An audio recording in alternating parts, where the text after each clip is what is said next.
Lisa, sebenarnya siap, please.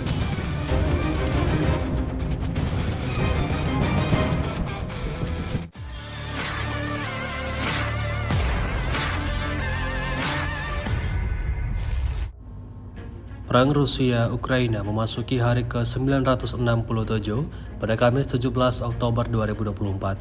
Bukannya berdamai, aksi saling serang kedua kubu ini justru semakin menjadi-jadi setiap harinya.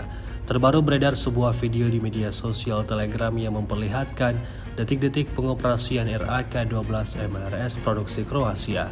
RAK-12 MLRS 128mm adalah sistem senjata menakutkan yang terkenal dengan serangan presisi jarak jauhnya yang menghancurkan.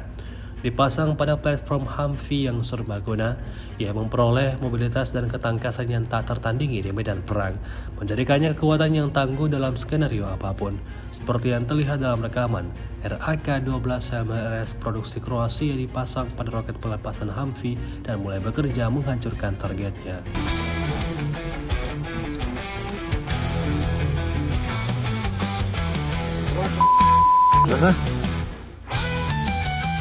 Betul.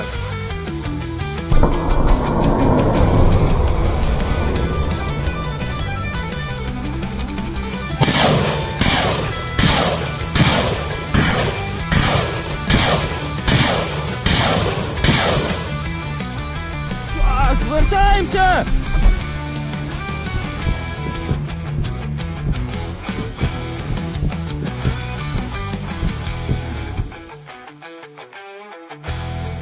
Download Tribun X sekarang, menghadirkan lokal menjadi Indonesia.